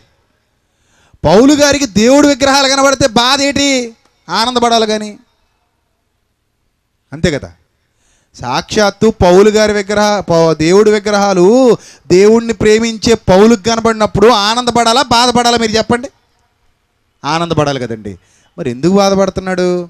ఇప్పుడు నీ ఫోటో తీసి నీ చేతిలో పెట్టేసాను అనుకో, అందంగా ఉందాం అనుకో, నీట్గా మిక్సింగ్ చేసాం అనుకో, నీట్గా డిజిటల్ ఎఫెక్ట్తో అందంగా చూపించావు అనుకో, మచ్చలో గెచ్చలు అన్నీ తీసేసి, పుచ్చులు అన్నీ తీసేసి, నువ్వు ఎంత నల్లగా దరిద్రంగా ఉన్నా ఈ మధ్య ఉంటే పెళ్లి కూతురు బాగుంది అనుకుంటాం, లోపలికి వెళ్ళేసరికి పెళ్లి కూతురు ఎక్కడని అడుగుతాం.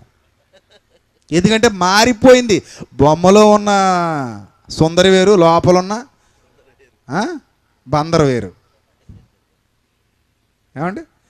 కాబట్టి ఏటండి లోపల ఉన్నంటే ఆవిడ కాదు, ఫోటోలో మ్యాజిక్ చేసి మార్చేశారు. నల్లగున్నోళ్ళని తెల్లగా చేసేస్తారు, తెల్లగున్నోళ్ళని నల్లగా చేసేస్తారు. ఎలా అయినా మనం ఎంత దరిద్రంగా ఉన్నా బొమ్మ మాత్రం అందంగా ఉందనుకోండి, ఏమంటాం చెప్పండి? ఆహా ఎంత బాగా తీశారండి ఫోటోగ్రాఫర్ గారు. 200 కాకపోతే 300 తీసుకోండి, ఇంకో రూపాయి ఎక్స్ట్రా తీసుకోండి, ఏం ప్రాబ్లం లేదు. ఎందుకంటే నేను ఎంత దరిద్రంగా ఉన్నానని మాత్రం ఎలా చూపించారు? అందంగా చూపించారు. కాబట్టి మన ఫోటో మనకి ఎలా కావాలి? అందంగా కావాలి. ఈడు మామూలుగా చండాలంగా ఉన్నా కూడా ఈ ఫోటోలో ఏమాత్రం తేడా వచ్చినా ఏమైపోతాడు? బాధపడిపోతాడు. అంత ఎందుకంటే సినిమా యాక్టర్స్ ఉంటారా, వాళ్ళు సినిమాలలో ఎన్ని ఎక్స్పోజింగ్లు చేసేసినా, వాళ్ళు ఏం చేసేసినా వాళ్ళకి పర్లే. అదే బయట ఎవడైనా ఆ సినిమా ఆ హీరోయిన్ బొమ్మ తీసి దాన్ని మార్ఫింగ్ చేసి పేక మార్చి ఇంకొకళ్ళు పేక పెట్టి అప్పుడప్పుడు సైట్స్లో పెడుతుంటే వాళ్ళు మీడియా ముందుకు వచ్చి కన్నీళ్ళు పెట్టుకుంటారు. చాలా సందర్భాల్లో జరిగింది ఇది. మీడియా ముందుకు వచ్చి కన్నీళ్ళు పెట్టుకుంటారు. ఎందుకు మీడియా ముందుకు వచ్చి కన్నీళ్ళు పెట్టుకుంటున్నారు వాళ్ళు? నా ఫోటోని మార్ఫింగ్ చేసేసి, నా ఫోటో కింద బాడీ మార్చేసి నా తల తీసుకెళ్ళి ఆ బాడీకి పెట్టేశారండి. నా తల తీసుకెళ్ళి ఆ బాడీకి పెట్టేశారు. మీకు అక్క చెల్లెళ్ళు లేరా అంటారు. మీరు మనుషులు కారా? ఎందుకు ఇలా చేశారు? ఎందుకు ఇలా మా జీవితాలతో ఆడుకుంటున్నారు? ఎందుకు ఇలా మార్ఫింగ్ చేయాలి మీరు? అదే అందంగా ఉన్న పీక కింద ఒక మంచి పట్టు చీర కట్టి ఒక బాడీ పెట్టాడు అనుకోండి, ఏమని అంటారా? ఏమని అంటారా? ఏమనరు. అంటే అందంగా చూపిస్తే ఎవరికి నొప్పి కలగదు, తప్పుగా చూపిస్తే ఎవరికైనా బాధే. ఇప్పుడు అజ్ఞానాన్ని తీసేద్దామనే ప్రయాణం మొదలుపెట్టినటువంటి పౌలు గారు ఏథెన్స్ పట్టణానికి వచ్చేసి దేవుడు బొమ్మలు చూసేసరికి బాధతో నిండిపోయాడు, వేదనతో నిండిపోయాడు. ఇక్కడి నుంచి వెళ్ళకూడదు, ముందు దీని పనేదో చూడాలి అనుకున్నాడు. మనుషుల్లో అజ్ఞానం ఈ స్థాయికి ఎందుకు వెళ్ళిపోయింది? ఇంత అజ్ఞానంగా ఎందుకు ఉండిపోయారు? ఇంత మూర్ఖత్వంలోకి ఎందుకు వెళ్ళిపోయారు? వీళ్ళకి ఎందుకు అర్థం కావట్లేదు? వీళ్ళకి ఎందుకు జ్ఞానం లేదు అని అనుకున్నాడు. అయ్యో ఇంత ఘోరమా, ఇంత ఘోరమా, ఇంత ఘోరమా అనిపించింది. నీ ఫోటోని మార్ఫింగ్ చేసేస్తే నీకెలా ఉంటుందో దేవుడు ఫోటోని ఇలా చేసేసారేంటి? దేవుడు ఎలా ఉంటాడా? దేవుడు ఎలా ఉంటాడా? దేవుడు ఇలాంటి పరిస్థితిలో ఉంటాడా? దేవుడి రూపాలు ఇలా ఉంటాయా? దేవుడికి రూపాన్ని కల్పించేటప్పుడు మనిషి మట్టి మెదడులో పుట్టిన ఆలోచనను బట్టి వాడి చెట్టుకు అలాంటి ఫలాలే ఫలిస్తున్నాయి. ఎందుకంటే వాడి హృదయము అటువంటి ఆలోచనలతో నిండిపోయింది. వాడి హృదయము అటువంటి ఆలోచనలతో నిండిపోయింది కాబట్టి వాడు చూపించాలనుకునేది అలాంటిదే చూపిస్తున్నాడు. ఒక్కోడు మొబైల్ చూస్తే మంచి ఉంటాయి, ఒక్కోడు మొబైల్ చూస్తే దరిద్రం అంతా ఉంటుంది. అంటే వాడి మొబైల్ బట్టి వాడు ఎంత దరిద్రుడో చెప్పేయచ్చు. అంతే కదా మరి. మొబైల్ చూసామనుకోండి, ఒక్కొక్కడు మొబైల్ అసలు చూడకూడని దృశ్యాలు ఉంటాయి. ఇక్కడ కూడా కొంతమంది మహానుభావులు ఉంటే ఉండొచ్చు, పవిత్రుల్లాగా బైబిల్ పట్టుకొచ్చి కూర్చుంటారు. కానీ అరే బాబా అందరూ మొబైల్ ఇచ్చి వెళ్ళిపోండ్రా అన్నాం అనుకో, ఒక్కొక్కడు ఇలా దూకి పారిపోతుంటాడు. అక్కడ మొబైల్ చెకింగ్ జరుగుతుంది రోజు అన్నాం అనుకోండి, కొంతమంది కుర్చీలోంచి అటు నుంచి అటే ఎలా పోతారు, ఎందుకురా బాబు వెళ్తున్నాను. కానీ మొత్తం మీద అలాంటి దౌర్భాగ్యులు ఉన్నారా లేదా? ఉన్నారు కదండి. అంటే ఎందుకు అలాగైపోయారు? మొబైల్ని అలాగైనా వాడచ్చు, ఎలాగైనా వాడచ్చు. మొబైల్లో లేదు మార్పు, వాడేవాడిలో ఉంది మార్పు. అదే మొబైల్ నేను వాడితే ఒకలాగా ఉంటుంది, నువ్వు వాడితే ఇంకోలా ఉంటుంది, ఈయన వాడితే మరోలా ఉంటుంది. ఒక్కొక్కడి హృదయాన్ని బట్టి ఆ మొబైల్లో ఉన్న చిత్రాలు మనకి దర్శనమిస్తూ ఉంటాయి. అలాగే ఒక మనిషి ఒక ఆకారాన్ని చూపిస్తున్నాడంటే, ఒక మనిషి దేవుణ్ణి చూపిస్తున్నాడంటే, ఒక మనిషి సమాజానికి దేవుణ్ణి పరిచయం చేస్తున్నాడంటే, ఒక ఆకారాన్ని చేశాడు, ఒక విగ్రహాన్ని చేశాడంటే వాడి హృదయం అటువంటి ఆలోచనలతో నిండిపోయింది. వాడు అప్పటి వరకు చదువుకున్న గ్రంథాలు ఏవో, వాడికి ముందు పుస్తకాలు రాసిన వాళ్ళు ఉంటారు కదా, గ్రంథాలు రాసిన వాళ్ళు, అవి జాతీయ గ్రంథాలు అనాలన్నా, అంతర్జాతీయ గ్రంథాలు అనాలన్నా, లేకపోతే నువ్వు ఇంకోటి అనాలన్నా నువ్వు చదవాలి ముందు. నువ్వు చదవకుండా ఇది జాతీయ గ్రంథం, అంతర్జాతీయ గ్రంథం, వీధి గ్రంథం, ఊరు గ్రంథం, మండలం గ్రంథం అని అనకూడదు, తప్పది. అలా ఎవడో ముందు ఒకటి రాసేసి అక్కడ పెట్టేస్తే అది చదివేసుకుని అందులో ఉన్నదే నిజం అనుకుని దాన్ని ఫాలో అయిపోయి, లేదా అందులో ఉన్న వాటికి రూపం కల్పించేయచ్చు. ఇలాంటి వాళ్ళు కూడా సమాజంలో ఉండొచ్చు. ఇవన్నీ చూశాడండి పౌలు. ఏథెన్స్ పట్టణానికి వెళ్ళి ఇవన్నీ చూస్తున్నప్పుడు చరిత్రలో అతని హృదయం బాధతో ఆవేదనతో నిండిపోయింది. ఏంటిది దేవుడు అంటున్నారు, దేవుడు అంటే ఎలా ఎందుకుంటాడు, దేవుడు అంటే కనీసం నాలా కూడా ఉండడా, దేవుడు అంటే కనీసం నీలా కూడా ఉండడా, దేవుణ్ణి ఇలా చూపించి మీరు ఇలా ఉండాలనుకుంటున్నారా, దేవుణ్ణి ఇలా సమాజానికి పరిచయం చేసి మీరు ఎంత దరిద్రంగా బ్రతకాలనుకుంటున్నారు. ఈ భావాలతో బాధతో నిండిపోయింది పౌలు గారి హృదయం. ఈ రోజుకి అజ్ఞానం ఎక్కడున్నా ఒక జ్ఞానవంతుడి హృదయం వేదనతో నిండిపోతుంది, ఒక జ్ఞానవంతుడి హృదయం బాధతో నిండిపోతుంది. అంతటి అజ్ఞానం ఏథెన్స్ పట్టణంలో పౌలు గారికి కనపడింది. అప్పుడు ఏం చేశాడో తెలుసా? ఇది కాదు పనిని 17వ వచనం చూడండి. సమాజ మందిరాలకు వెళ్ళి యూదులతో మాట్లాడడం మొదలెట్టాడు. భక్తి పరులన్న వాళ్ళతో ప్రతిదినం మార్కెట్లో తను కలుసుకొని వారితో, ఇంకా అక్కడ ఇక్కడ లేదు, సమాజ మందిరాలని లేదు, మార్కెట్ అని లేదు, అన్ని చోట్లకి వెళ్ళిపోతున్నాడు. సంత వీధి అని ఉంది చూడండి, అక్కడ ఆ మార్కెట్ స్ట్రీట్కి వెళ్ళిపోయాడు. ఆ మార్కెట్ స్ట్రీట్లో పడ్డాడు. ఎవడు కలుసుకుంటే వాడితో తర్కం మొదలుపెట్టాడు. అప్పుడు వచ్చేసారట ఎపికురీలు వచ్చారు, స్తోయికులు వచ్చారు, వీళ్ళు గ్రీకులో ఉన్న కొన్ని తెగలు. ఏమంటే వీళ్ళందరిలో కొందరు జ్ఞానులు వచ్చారట వాదించడానికి. ఏంటి మాట్లాడుతున్నావు, ఏంటి తప్పు అంటున్నావు, ఏంటి తప్పు అంటున్నావు, నువ్వు ఎందుకు వచ్చావు నువ్వు ఇక్కడికి, ఇది గ్రీసు, ఏథెన్స్ ఇది మాది, మాకంటూ కొన్ని జాతీయ గ్రంథాలు ఉంటాయి, మాకంటూ కొన్ని కట్టుబాట్లు ఉంటాయి, నువ్వు ఇక్కడికి వచ్చి బ్యాటరీ లైట్ దండిస్తే ఎలా, మేము చీకట్లో తుప్పలు ఉన్నప్పుడు అలా చేయకూడదు. నువ్వు చేసేది చాలా తప్పు. ఎవడు చీకట్లాడిని వదిలే, నువ్వు బ్యాటరీ లైట్ లేక మా మీద, నువ్వెవడు అసలు లైట్ వేయడానికి? వాదన ఇదా? అది వాదన, అది అవును. మా మీద ఎందుకు బ్యాటరీ లైట్ వేసేస్తున్నావు నువ్వు?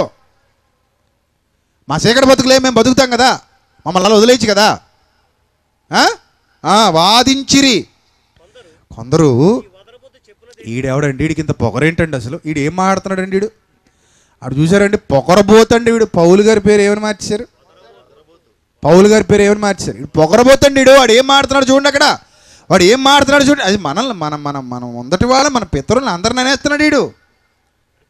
బ్యాటరీ లైట్ వేసేస్తున్నాడు వచ్చి. ఏంటి పొగరబోతు మాట్లాడేది ఏంటి అని చెప్పుకొనిరి. అతడు యేసును గురించి పునరుద్ధానమును గురించి ప్రకటించిన కనుక మరికొందరు వీడు అన్యదేవతలు ప్రచురిస్తున్నాడని చెప్పుకొనిరి. ఏమండి, అప్పుడు 22వ వచనం చూడండి. అరేయోపగు అనే ఒక పెద్ద సభ అండి. ఏథెన్స్ పట్టణంలో ఒకప్పుడు జ్ఞానుల సభ జరిగేది. దీన్నే అరేయోపగు అనేవారు. చరిత్రలో దీని గురించి చాలా చాలా వ్రాయబడి ఉంది హిస్టారికల్గా. అరేయోపగు అంటే అన్ని దేశాల్లో నుంచి వచ్చిన జ్ఞానులు. అప్పుడే ఈ ఒలింపిక్స్కి నాంది పడింది. అప్పుడే పడింది ఒలింపిక్స్కి నాంది. అదొక పెద్ద నాటకశాల. అక్కడే ఆ అరేయోపగు సభలో మధ్య నిలబెట్టేశాడు. మధ్య నిలబెట్టి అందరూ చూస్తుండగా మాట్లాడుతున్నాడు. ఏథెన్స్ వారలారా, మీకు భక్తి పాళ్ళు కొంచెం ఎక్కువైపోయాయి. నేను సంచరిస్తూ ఉండగా ప్రతిమలు చూశాను, కొన్ని చాలా భయంకరంగా ఉన్నాయి అని. కిందకు వచ్చేసరికి ఏమంటాడు తెలుసా? 30వ వచనం చూడండి. 30వ వచనం. ఆ అజ్ఞాన కాలములను దేవుడు చూచి చూడనట్టు ఊరుకుంటెను. అంటే ఆ కాలంలో ఏముండేదట? ఇక్కడ కూడా గ్రీసు దేశంలో అజ్ఞానమా? వాళ్ళకి ఎంత నొప్పిగా ఉంటుందో తెలుసండి ఆ జ్ఞానులకి. అసలు వాళ్ళ పేరేంటి చెప్పండి? వాళ్ళ పేరేంటి? జ్ఞానులు. ఏమని రాయబడింది చూడండి అక్కడ 18వ వచనంలో ఏం చదువుకున్నాం మనం? ఎపికురీలలోను స్తోయికులలోనూ ఉన్న కొందరు జ్ఞానులు. దేవుడే పెట్టిన పేరు కాదు అది. వాళ్ళ పేరేంటట? సమాజంలో వాళ్ళ పేరేంటి? జ్ఞానులు వచ్చారండి అరేయోపగు సభకి. జ్ఞానులు. ఈ జ్ఞానులు ఏమంటున్నాడు తెలుసా? అజ్ఞానులు అంటున్నాడు. జ్ఞానులు అని పేరు పెట్టుకున్న వాళ్ళని రోడ్డు మీద నిలబెట్టేసి, అరేయోపగు సభలో నిలబెట్టేసి మీరు అజ్ఞానులు అంటున్నాడు. ఎందుకు వాళ్ళని అజ్ఞానులు అని అన్నాడో తెలుసా? వాళ్ళు చేసే పనులు చూస్తే మనకే అసహ్యం అనిపిస్తుంది. 1 by 1 చూద్దాం ఇప్పుడు. దేవుళ్లకు వాళ్ళు ఎలాంటి రూపాలు కల్పించారో మొట్టమొదటి నుంచి ఒక్కొక్క పిక్చరు వందనంగా చూడండి. ఫస్ట్ పిక్చరు దేవుడికి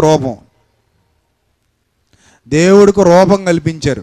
చూడండి ఎలాంటి రూపం కల్పించారు. దేవుడికి ఎలాంటి రూపం కల్పించారో ఒక్కసారి చూడండి. దేవుడు బాగున్నాడండి దేవుడు. మీ ఫోటో ఇలాగ వేసాను అనుకోండి, ఇప్పుడు ఆ పీక తీసి నీ పీక పెట్టాను అనుకో, ఒప్పుకుంటావా?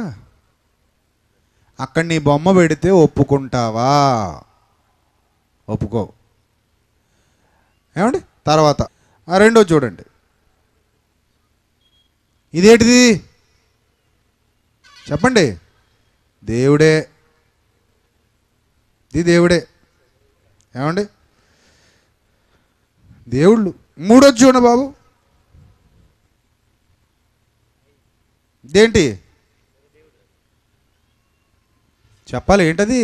దేవుడే. వాళ్ళు అంటే ఈ ఒక్క ఏదో భారతదేశం గురించి మాట్లాడుతున్నాను అనుకోకండి. మీకు ఎక్కడ తీసుకెళ్ళాను నేను? ఏథెన్స్కి వెళ్ళాం, ఆసియా అన్నాం, బితూనియా అన్నాం, కప్పదొక్కియా అన్నాం, పొంత్ అన్నాం, గలతీ అన్నాం. చాలా ఉన్నాయి కదా. ఇంకా మ్యాప్లో పౌలు గారి తిరిగిన ఏరియాలు చాలా ఉన్నాయి కదా. రైట్. ఇంకోటి చూద్దామా? 5వది చూడండి. దేవుడు నిలబడి ఉన్నాడు. దేవుడు నిలబడి ఉన్నాడు. గ్రీకుల దేవుడు, గ్రేసీల దేవుడు, గ్రీసు దేశంలో ఉన్నాడు దేవుడు, ఏథెన్స్ పట్టణంలో ఉన్నాడు దేవుడు. ఏమండి? ఇది చూడండి ఎలాంటి పరిస్థితిలో వీళ్ళు దేవుడికి రూపాలు కల్పించారండి. మరో దేవుడిని చూడండి, 6వ ఫోటో. పెద్ద బొమ్మ, పెద్ద విగ్రహం. ఎక్కడ చూసినా కానీ అది మిస్ అవ్వదు. అది పెట్టకపోతే వీళ్ళకి ఫుడ్ ఉండదు. ఇంత దరిద్రంగా ఆలోచిస్తారా దేవుడి విషయం? ఎంత దరిద్రంగా ఆలోచిస్తారా? ఇంకోటి చూద్దామా, మరోటి చూద్దాం. ఇవన్నీ ఆ పూర్వకాలంలో ఉన్నటువంటి ఆ శిలలు, ఆ ప్రతిమలు, పూర్వకాలంలో ఉన్నటువంటి పరిస్థితులు. మరోటి చూద్దాం. అది గోళ్ళ మీద ఏదో బొమ్మలు వేసారు. ఒక దేవాలయం అని చూపిస్తూ లోపలికి ద్వారం పక్కన బొమ్మలు, దేవుణ్ణి ఇలా చూపిస్తుంటే, ఏమంటే ఇదే విధంగా నీ ఇంటి దగ్గర వేస్తే నీకు ఎలాగుంటుంది చెప్పు? మీ ఇంటి మీద వేస్తే ఒప్పుకుంటావు? గోడ మీద ఒప్పుకోవు. నీ ఫోటో తగిలిస్తే బాగుంటుంది అక్కడ వెనకాల చూసినాడికి, నీ పీక పెడితే ఒప్పుకుంటావా? ఒప్పుకోవు. మరి దేవుడు ఎలా ఒప్పుకుంటాడు అనుకున్నారు వీళ్ళు? దేవుడు ఎలా ఒప్పుకుంటాడు అనుకున్నారు వీళ్ళు? అంటే పూర్వకాలంలో ఎంత దరిద్రంగా ఉండేవారు మనుషులు? ఉండేవారు. అది పౌలు కళ్ళతో చూశాడు. కళ్ళతో చూసి హృదయం మంట పుట్టింది. మనకు పుట్టట్లా మంట? ఇది చూస్తుంటే మనకు మంట పుట్టట్లా? ఇంత దుర్మార్గంగా, ఇంత దౌర్భాగ్యంగా వ్యవహరిస్తారా దేవుడి పేరు చెప్పి? 1 by 1 ఆ ఫోటోలు చూడండి. చూస్తుంటే ఏమనిపిస్తుందండి? ఇంత చండాలంగా చూపించాలా దేవుణ్ణి? ఇంత నీచంగా ఉంటాడా దేవుడు? ఇంత భయంకరంగా ఉంటాడా దేవుడు? అంటే మనిషి అజ్ఞానం ఈ స్థాయిలో ఉండేది అనటానికి ప్రపంచం ఇస్తున్నటువంటి సాక్ష్యం. ఈ అజ్ఞానం అంటే బొమ్మలే ఇంత అజ్ఞానంగా చూపిస్తే, ఈ బొమ్మల పేరుతో చేసే పనులు ఇంకెంత అజ్ఞానంగా ఉంటాయి? అసలు మన ఊహలకే అందవవి. చూపించేవే ఇంత అజ్ఞానంగా చూపిస్తుంటే, వీటి పేరు మీద చేసే కార్యక్రమాలు ఇంకెంత అజ్ఞానంగా ఉంటాయి, ఇంకెంత పైశాచికంగా ఉంటాయి, ఇంకెంత దౌర్భాగ్యంగా ఉంటాయి, ఇంకెంత నీచంగా ఉంటాయి. మరి ఇది అజ్ఞానం కాదా? ఇది అజ్ఞానం కాదా? ఇలాంటి అజ్ఞానాన్ని పారద్రోలవలసిన అవసరత లేదా? ఉంది. అందుకే బైబిలు సమాజంలోనికి వచ్చింది. అందుకే దేవుడు తన శిష్యుల్ని ప్రపంచానికి వెళ్ళమన్నాడు. Not only India. మీరు వెళ్ళండి, ప్రపంచానికి అంతటికీ వెళ్ళండి. అన్ని చోట్ల అజ్ఞానం ఉంది, పారద్రోలండి. నా ఫోటోలు ఎంత దారుణంగా మార్ఫింగ్ చేస్తున్నారో చూడండి. నా పేరు పెట్టి నాకు ఫోటో ఇచ్చి దాన్ని ఎంత నీచంగా మార్ఫింగ్ చేస్తున్నారో చూడండి. ఇదే ఫోటో నీకు చేస్తే తట్టుకోలేవు, ఇదే ఫోటో నీకు ఇస్తే తట్టుకో. అంతెందుకండి, మన ఫోటోయే ఒక్కొక్కసారి సరిగా తీయలేదనుకోండి ఫోటోగ్రాఫరు, ఎంత బాధపడిపోతావో. డబ్బులేమయ్యా నీకంటావు. లేనందం ఎక్కడి నుంచి తెచ్చిపెట్టమంటావు? నీకు ఉన్నదేదో తెచ్చిపెట్టాడు, అది సరిపోదు నాయన, ఇంకా ఇంకా ఇంకా బాగా చూపెట్టాలి. ఎవరిని? నిన్ను, దేవుణ్ణి. ఎంత అజ్ఞానకాలం అండి. మన పూర్వీకులంతా ఈ అజ్ఞానానికి లొంగిపోయిన వాళ్ళే. మన పూర్వీకుల్లో ఎందరో, ఈ పురాతన కాలంలో ఎందరో దేశ విదేశాలలో, ప్రపంచ దేశాల చరిత్రను చూస్తుంటే తమ మర్మావయవాలను కూడా దేవుళ్ళుగా సమాజానికి చూపించిన చరిత్ర ఉంది. స్త్రీలను కూడా వదలలేదు, మనకు అవసరం లేదు. ఇప్పుడు పురుషులనే కాదు, స్త్రీలను కూడా వదలలేదు, ఎవరిని వదలలేదు. అందరినీ ఇలా నీచంగా చూపిస్తేనే భక్తిభావాలు పెరుగుతాయి అనుకునేవారు. అంటే వాళ్ళ మెదడులో ఏదో తప్పుడు ఆలోచన పుట్టేది, దానికి రూపకల్పన చేసేవారు, దానికి ఒక ప్రతిమ చేసేవారు, దాన్ని తీసుకొచ్చి సమాజంలో పెట్టేవారు. అలా ఏథెన్స్ పట్టణం విగ్రహాలతో నిండిపోయి ఉండగా పౌలు చూశాడు, బాధ తట్టుకోలేకపోయాడు. ఏంటి విగ్రహాలు, ఏంటివి ఆ దేవుళ్ళు, ఏంటి ఇలా చేస్తున్నారు మీరని ఆ రేపు యోపగు సభ మధ్యలో నిలబడి మాట్లాడడం మొదలుపెట్టాడు. మీరు ఆలోచించాలి. అప్పుడు చెప్తున్నాడు, ఆ జ్ఞాన కాలములను దేవుడు చూచి చూడనట్టు ఊరకుండాను. ఎందుకంటే వాళ్ళకి ఏమీ తెలియని స్థితిలో ఉన్నారు, అంధకారంలో నడుస్తున్నారు, కళ్ళు మూసుకుపోయి ఉన్నారు. కాబట్టే చూచి చూడనట్టు ఊరుకున్నాను. నువ్వు వెళ్ళు, లైట్ అయ్యి వెళ్ళండి, వెళ్ళి లైట్ అయ్యండి. వెలుగు కావాలి వాళ్ళకి, చీకట్లో ఉండిపోయారు. చీకట్లో ఉండిపోయారు. అలా చీకట్లో ఉండిపోయిన ప్రపంచం మీదకి 2000 సంవత్సరాల క్రిందట ఒక్కసారిగా స్ప్రెడ్ అయిన వెలుగే క్రైస్తవ్యం. 2000 సంవత్సరాల క్రిందట ఒక్కటేసారి ఫ్లడ్ లైట్స్ వెలుతురు పడింది. అదే క్రైస్తవ్యం. ఆ క్రైస్తవ్యం అనేక దేశాలలో ఉన్న ఇలాంటి అజ్ఞానాన్ని తీసివేసింది. ఈరోజు మేము నాగరికులు అని చెప్పుకుంటూనే ఇంకా అనాగరికులుగా బ్రతికే రోజుల్లో మనం బ్రతుకుతున్నాం. ఇంకా అనాగరికులుగా చాలామంది ఉన్నారు. ఇంకా అనాగరికులుగా చాలామంది ఆలోచిస్తున్నారు. కానీ ఒకనాడు ఆ అజ్ఞానాన్ని తీసేయడానికి, ప్రపంచంలో ఉన్న అంధకారాన్ని తీసేయడానికి బయటకు వచ్చిందే క్రైస్తవ్యం. అంతేగాని ఇలాంటి అజ్ఞానాన్ని క్రైస్తవ్యం ఏనాడు ఏ దేశానికి నేర్పించలేదు. ఏ దేశానికి నేర్పించలేదు. నేను బైబిల్ పట్టుకుని మాట్లాడుతున్నాను కాబట్టి భారతదేశం అనే పని లేదు.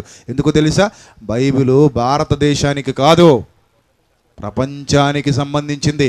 గట్టిగా మాట్లాడితే బైబిలు జాతీయ గ్రంథం అనిపించుకోవడానికి ఏమాత్రం సరిపోదు. బైబిలు అంతర్జాతీయ గ్రంథం. It's a international book.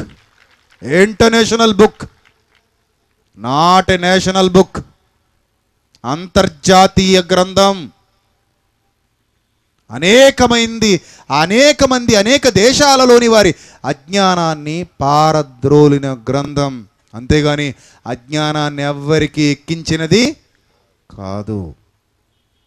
రేపు 2వ రోజు మరిన్ని మహాజ్ఞాన సంగతులు నేర్చుకుందాం. త్వరపడి రండి, అనేకుల్ని వెంటబెట్టుకుని రండి, ప్రార్థన చేసుకుందాం, తలలు వంచండి. క్రీస్తునందు మమ్మల్ని అతిమిక్కిలిగా ప్రేమించిన మా ప్రియ పరలోకపు తండ్రి, మీ మాటలు పవిత్రమైనవి, మీ ఆలోచనలు అతి గంభీరమైనవి, మీ వాక్కులు స్వచ్ఛమైనవి. తండ్రి, ప్రపంచం తమ అజ్ఞానము చేత మీ జ్ఞానమును ఎరుగకుండినందున, తమలో ఉన్న అజ్ఞానము చేత మీ జ్ఞానమును తృణీకరిస్తున్నందున, తమలో ఉన్న అంధకారము చేత మీ జ్ఞానమును అపహసిస్తున్నందున, సువార్త ప్రకటనయను వెర్రితనము ద్వారా ఈ చెడిపోతున్న మానవ సమాజాన్ని రక్షించాలనుకున్న మీ దయాపూర్వక సంకల్పంలో భాగంగా ఈరోజు మీ పిల్లలకు ఉన్నతమైన మీ మాటలు ఉన్నతంగా ప్రకటించాను తండ్రి. ఒకప్పటి ఈ లోకం ఎంత అపవిత్రంగా ఉండేదో, ఎంత అజ్ఞానంలో ఉండేదో, ఎంత దౌర్భాగ్యంగా ఆలోచించేదో, పితరులు అజ్ఞాన కాలాలలో ఎంత దౌర్భాగ్యకరమైన జీవితాలు జీవించేవారో, నేడున్న ప్రపంచానికి చరిత్ర చెప్పకపోవచ్చు కానీ చరిత్ర కంటే గొప్పదై ఉన్నతమైన స్థితిలో నిలబడినటువంటి మీ గ్రంథం, చరిత్రకు ఆధారమైనటువంటి మీ గ్రంథం అనేకమైన సాక్ష్యాలు మాకు బయలుపరిచింది తండ్రి. దయగలిగిన మా దేవ, మీ మాటలు విన్న మీ పిల్లల హృదయాలలో అవి 30దంతలుగా 60దంతలుగా 100అంతలుగా ఫలింపచేయండి. రేపటి దినాన మరిన్ని మహాజ్ఞాన సంగతులు మాకు నేర్పించండి తండ్రి. మీ పిల్లల్ని క్షేమంగా వారి గృహాలకు చేర్చండి. వెత్తబడిన వాక్యం వారి హృదయాలలో ఫలింపచేయమని, రేపటి దినాన మరలా క్షేమంగా మీ పిల్లల్ని తోడుకుని రమ్మని, అప్పటి వరకు మీ కాపుదల మీ కృప మా అందరికీ అనుగ్రహించమని, త్వరలో మా కొరకు రాని ఉన్న మా ప్రభువును మా ప్రియరక్షకుడు మీ ప్రియకుమారుడైన క్రీస్తు యేసు వారి శ్రేష్టమైన నామములో ఈ ప్రార్థన మనవులు అడిగి వేడుకొనుచున్నాము మా కన్న తండ్రి. ఆమెన్. Thank you all.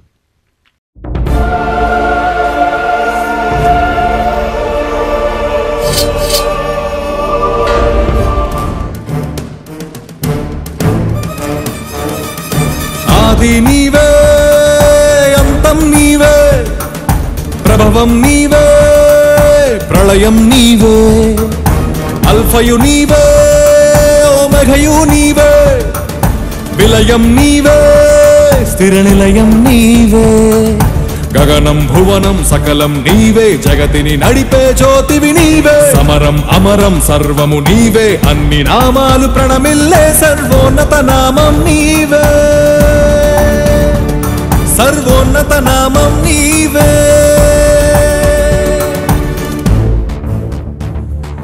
సర్వలోక న్యాయాధిపతి, సర్వలోక న్యాయాధిపతి, సర్వలోక న్యాయాధిపతి, సర్వలోక న్యాయాధిపతి, సర్వ సర్వలోక న్యాయాధిపతి వాకిట నిలిచియున్నాడు. జనములందరికి ఫలమిచ్చుటకు తీర్పు తీర్చబోతున్నాడు. సర్వలోక న్యాయాధిపతి వాకిట నిలిచియున్నాడు. జనములందరికి ఫలమిచ్చుటకు తీర్పు తీర్చబోతున్నాడు. వేల దూతలతో బూరధ్వనులతో మేఘమండలము పైన యూదా గోత్రపు కదమ సింహముతో కదలి వస్తుంది సేన. క్రీస్తు న్యాయపీఠం ఎదుట ప్రత్యక్షం కావాలందరూ. క్రీస్తు న్యాయపీఠం ఎదుట ప్రత్యక్షం కావాలందరూ.